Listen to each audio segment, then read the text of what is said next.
मित्रों, आसुरी शक्तियों से संघर्ष करने में छल का प्रयोग। आसुरी शक्तियां जब अत्यधिक प्रबल हो जाती हैं और उनको वश में करने के लिए सीधे साधे तरीके असफल होते हैं तो कांटे निकालने की सठे शाठ्यम समाचरित की नीति अपनानी पड़ती है। सिंह, व्याघ्र आदि का पकड़ना या मारना सीधे सीधे तरीके से नहीं हो सकता। उनके सामने जाकर कुश्ती लड़ना या पकड़ लाना आदमी की शक्ति से बाहर है। जल में फंसा कर छिपकर बंदूक आदि हथियार का आश्रय लेकर ही उन्हें पकड़ा या मारा जा सकता है। मोटी दृष्टि से देखने पर यह क्रियाएं छल, धोखेबाजी, कायरतापूर्ण आक्रमण कही जा सकती हैं, पर विवेकमान पुरुष जानते हैं कि इसमें कुछ भी अनीत नहीं। हिंसक जंतुओं की भयंकर करतूतें, उनको रोकने की अनिवार्य आवश्यकता एवं मनुष्य की अल्प शक्ति पर विचार करते हुए यह उचित प्रतीत होता है कि इन हिंसक जंतुओं को जिस प्रकार से भी छल बल से भी परास्त किया जा सकता हो तो वैसा भी निसंकोच करना चाहिए। प्राचीन इतिहास पर जब हम दृष्टिपात करते हैं तो प्रतीत होता है कि इस नीति का अवलंबन अनेक महापुरुषों को करना पड़ा है। धर्म की स्थूल मर्यादाओं का उल्लंघन करना पड़ा है। इस उल्लंघन में उन्होंने लोकहित का, धर्म वृद्धि का, अधर्म विनाश का ध्यान अपनी पूर्ण सद्भावनाओं के साथ रखा था। इसलिए उनको इस पाप का पापी भागी नहीं बनना पड़ा जो साधारणतया धर्म मर्यादाओं के उल्लंघन करने पर होता है। भस्मासुर ने जब यह वरदान प्राप्त कर लिया कि मैं जिस किसी के सिर पर हाथ रख दूं वही भस्म हो जाए, तो उसने महादेव जी को ही भस्म करने की ठानी ताकि सुंदरी पार्वती को वह प्राप्त कर ले। भस्मासुर शंकर जी के सिर पर हाथ रखकर उन्हें भस्म करने के लिए उनके पीछे दौड़ा। शंकर जी अपने प्राण बचाकर भागे। विष्णु भगवान ने देखा कि यह भारी उलझन उत्पन्न हुई। असुर बलवान है, उसे परास्त करने के लिए छल का प्रयोग करना चाहिए। वे पार्वती का रूप बनाकर पहुंचे और कहा, किससे? भस्मासुर से कहा, असुरराज, मैं आपको बड़ा प्रेम करती हूं, पर एक बात मुझे शंकर जी की बहुत पसंद है, वह है उनका नृत्य। आप भी यदि वैसा ही नृत्य कर सकें तो मैं इसी क्षण आपके साथ चलने को तैयार हूं। भस्मासुर बड़ा प्रसन्न हुआ। वह पार्वती के साथ नृत्य करने लगा। नृत्य करते समय उसने अपना हाथ सिर पर रखा और स्वयं जलकर भस्म हो गया। विष्णु ने अपने छल बल से उस प्रचंड असुर को सहज ही नष्ट कर दिया।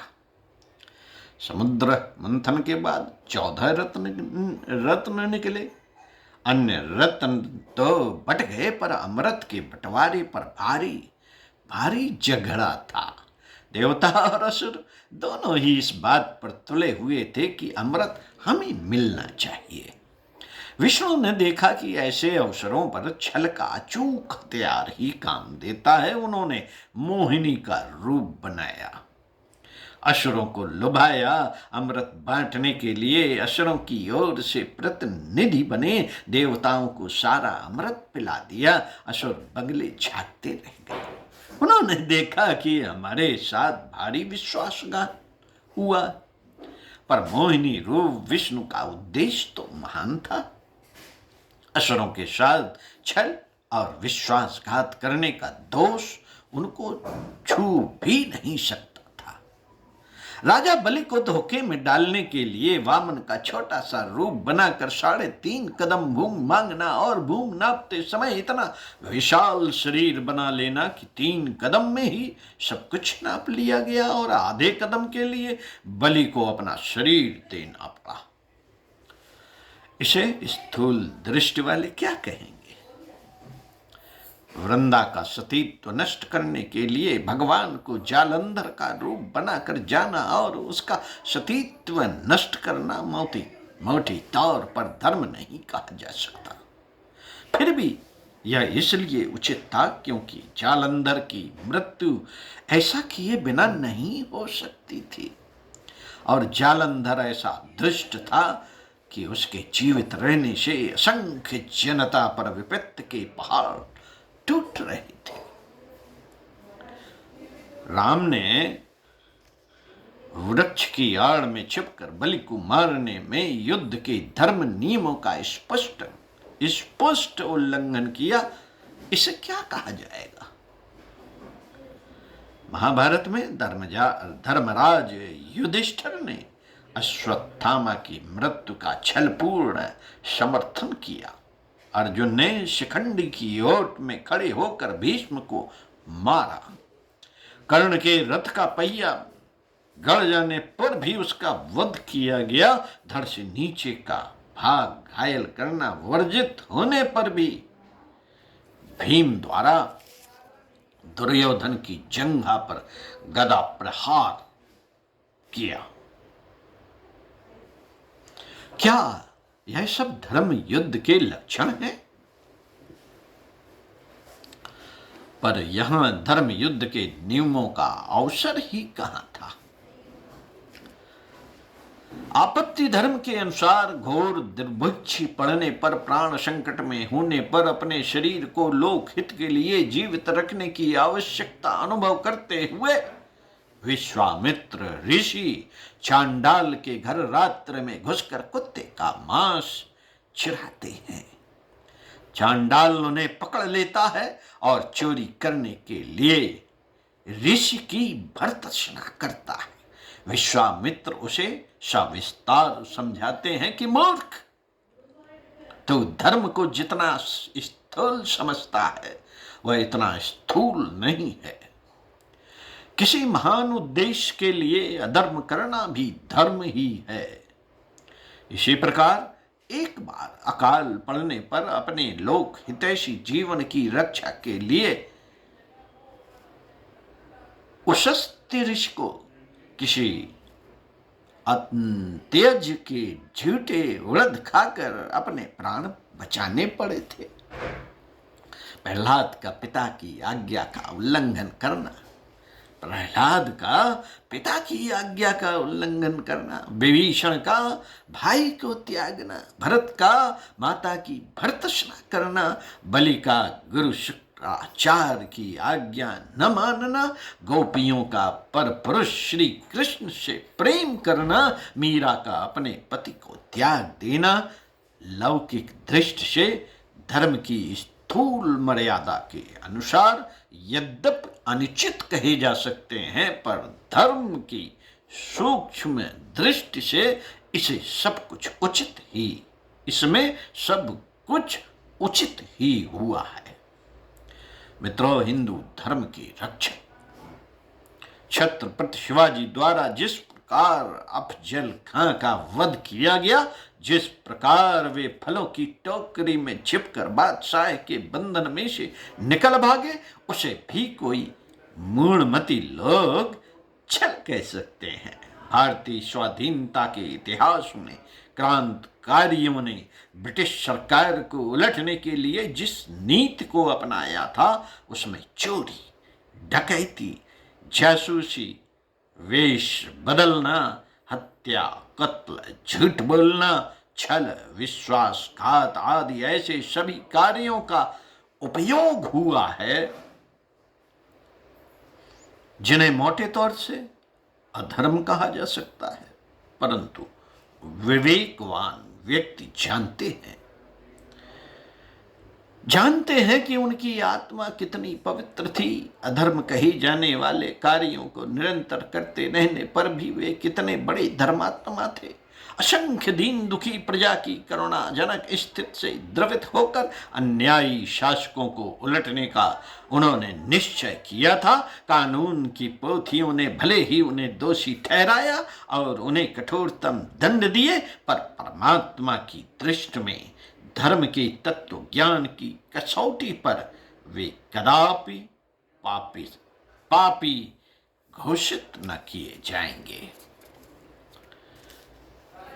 इस प्रकार की भावनाएं कानून के विपरीत होते हुए भी सात्विक दृष्टि से हे नहीं है। राजनीति के नेता, युद्ध के सैनिक, सरकार के गुप्त गृह विभाग के कर्मचारी इस तथ्य को अपनी विचारधारा का प्रधान अंग मानकर कार्य करते हैं। यदि वे सत्य और निष्कपटता की स्थूल परिभाषा के अनुसार अपना कार्य करने लगे तो उनका कार्य एक दिन भी चलना असंभव है। इन सब बातों पर विचार करने से यह निष्कर्ष निकलता है कि हमारे अंतःकरण में सत्य, प्रेम, न्याय, त्याग, उदारता, संयम, परमार्थ आदि की उच्च भावनाओं का होना आवश्यक है। उनकी जितनी अधिक मात्रा हो उतना ही उत्तम। पर संसार के उन व्यक्तियों के साथ जो अभी अज्ञान या पाप के ज्वर से बेतरह पीड़ित हो रहे हैं, काफी सावधानी बरतने की आवश्यकता है। उनकी आत्मा का कल्याण हो, वे अनीत से छूटें, इस भावना के साथ यदि उन्हें भय या लोभ से प्रभावित करके सन्मार्ग पर लाया जा सके तो उसमें डरने की कोई बात नहीं। चोर, डाकू, जेबकट, भ्रष्टाचारी, दुरात्मा लोगों के भेद यदि छल करके मालूम कर लिए जाएं और उन्हें पकड़वा दिया जाए तो इसमें बुराई की बात नहीं है। ऐसे अवसरों पर हमें अपनी धर्म भीरता को लोकहित की तुलना में पीछे ही रखना चाहिए। शास्त्र के ऐसे कितने ही वचन हैं जिनमें कहा गया है कि सदुद्देश के लिए प्रयुक्त हुआ असत्य दुर्भाव के लिए प्रयोग हुए सत्य की अपेक्षा अधिक श्रेष्ठ है। क्रिया की अपेक्षा भावना का ही महत्व अधिक है। यदि उच्च उद्देश्य से निंदित कार्य भी किया जाए तो उसमें भी लोकहित होता है और वह भी धर्म कार्य के समान ही पुण्य फल प्रदान करता है। ओम शांति। स्वाध्याय सत्संग का क्रम पूरा हुआ। चिंतन मनन आपको करना है तो चिंतन मनन करते हैं और आगे मिलते हैं एक और विषय के साथ। पाप से सावधान रहो।